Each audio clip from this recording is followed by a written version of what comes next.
यह सोचने वाली बात है कि नेता कितने ज़्यादा ढीठ हैं। न जाने कितनी बीमारियां उन्हें हो सकती है जिन्हें उन्हें अंदाज़ा नहीं है। देखिए यह है पानी इसकी नदी में। यह तो पोखरा है, इसमें उतरा भी नहीं जा सकता। यह देखिए इस पानी में छठ की व्रती उतरेंगी। सीढ़ी पर भी पानी है, अगर व्रती अर्घ देने के समय घूमेंगी तो गिरने का भी डर है।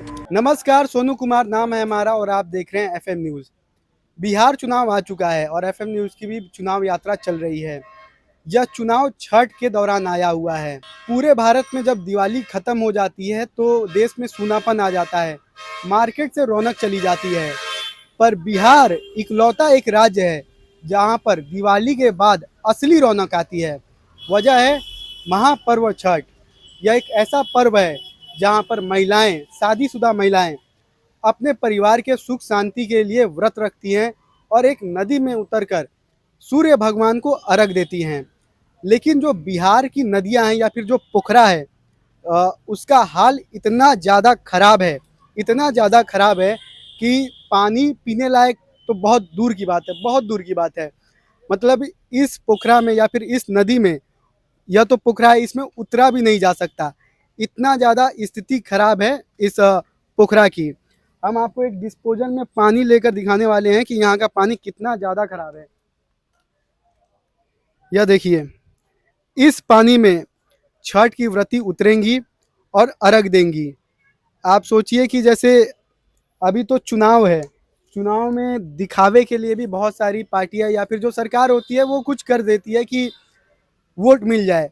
पर सरकार इतनी ज़्यादा अंधी हो चुकी है, उन्हें इतना भी ख्याल नहीं है कि छठ के दौरान और चुनाव के दौरान भी कम से कम नदियों की सफाई करें कि अच्छे से व्रती अर्घ दे पाएंगी।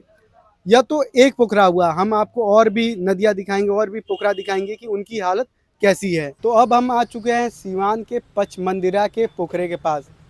तो इस पोखरा का भी हाल कुछ सही तो है नहीं, यहाँ पर भी गंदगी फैली हुई है जैसा कि आप देख सकते हैं। और हम आपको बता दें कि अब छठ में सिर्फ 2 दिन का समय बाकी है। अब 2 दिन में यह लोग प्रशासन कितना ज़्यादा सफाई यहाँ कर पाएगा यह तो भगवान ही जानता है। हम इसका भी अब पानी निकाल कर देखते हैं कि इसकी स्थिति क्या है। जैसा हमने आपका दूसरे का दिखाया, देखिए यह है पानी इसके अंदर कितनी गंदगी है वो आप देख सकते हैं। और इस गंदी पानी में हमारी व्रती उतरेंगी अर्घ देने के लिए। छठ जिसे बिहार का सबसे महान पर्व माना जाता है, वह इलेक्शन में इस बार पड़ा है, चुनाव में पड़ा है। पर चुनाव होने के बावजूद भी यह सोचने वाली बात है कि नेता कितने ज़्यादा ढीठ हैं, प्रशासन कितनी ज़्यादा ढीठ है कि उसे थोड़ी भी परवाह नहीं है कि कम से कम चुनाव है तो दिखावे के लिए ही सही हम नदियों को थोड़ा ज़्यादा साफ़ करवाते हैं। 2 दिन में कैसे यह पोखरा साफ़ होगा या फिर दहा नदी साफ़ होगा या फिर जो हमने शुरुआत में आपको जो छोटा सा पोखरा दिखाया था वह कैसे साफ़ होगा, यह तो अब प्रशासन ही जाने और भगवान ही जाने। पर ऐसा देखकर तो लगता है कि हालत तो बिल्कुल सही नहीं है, ना ही इस पोखरे की, ना ही दहा नदी जहाँ पर सीवान के ज़्यादातर लोग अर्घ देने के लिए जाते हैं, ना ही शुरुआत में जो हमने छोटा सा पोखरा दिखाया उसका हाल कितना ज़्यादा बदतर था आपने देखा ही। पानी पूरा का पूरा पीला था। खैर पानी कम से कम यहाँ का थोड़ा साफ दिख रहा था, पर यह भी गंदगी यहाँ पर भी फैली हुई है। और इतनी जल्दी ये सारी गंदगी कैसे साफ़ होगी, यह बहुत बड़ा सवाल है। जैसा कि हम वहाँ पर भी देख सकते हैं कि पूरा का पूरा गंदगी ही फैला हुआ है। तो अब हम सीवान के दहा नदी के पास हैं। दहा नदी का इतिहास बहुत ही ज़्यादा पुराना है।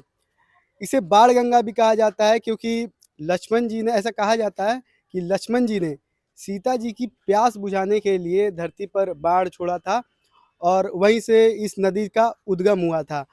और अगर आप इस नदी का भी हाल देखिएगा, पहले तो ये नदी बहुत, इसका लेवल बहुत ही ज़्यादा ऊपर है, सीढ़ी पर भी पानी है, अगर व्रती अर्घ देने के समय घूमेंगी तो गिरने का भी डर है।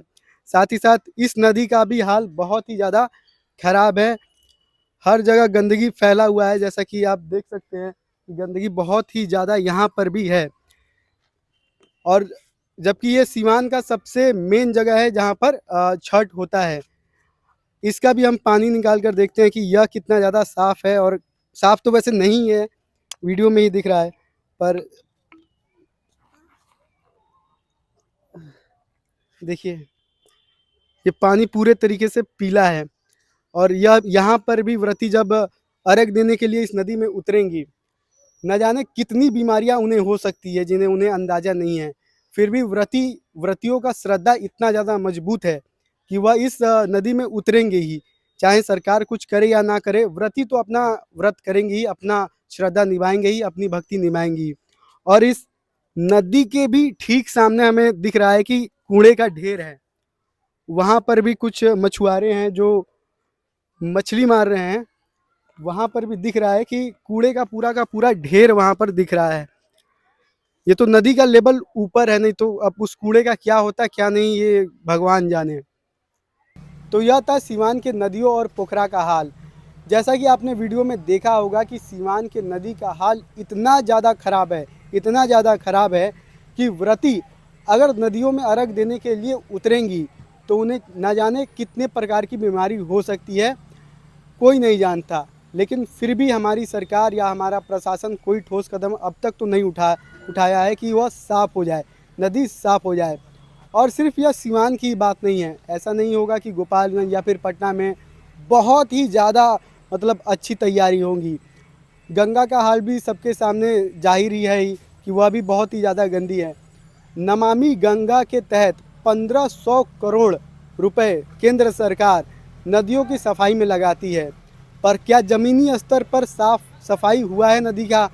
या आप देख सकते हैं वीडियो में कि ऐसा कुछ है नहीं, सफाई नहीं हुआ है। तो वह पैसे गए कहाँ, यह भी एक बहुत ही बड़ा सवाल है। खैर, आपका क्या राय है इस मुद्दे पर, हमें कमेंट बॉक्स में ज़रूर बताइएगा।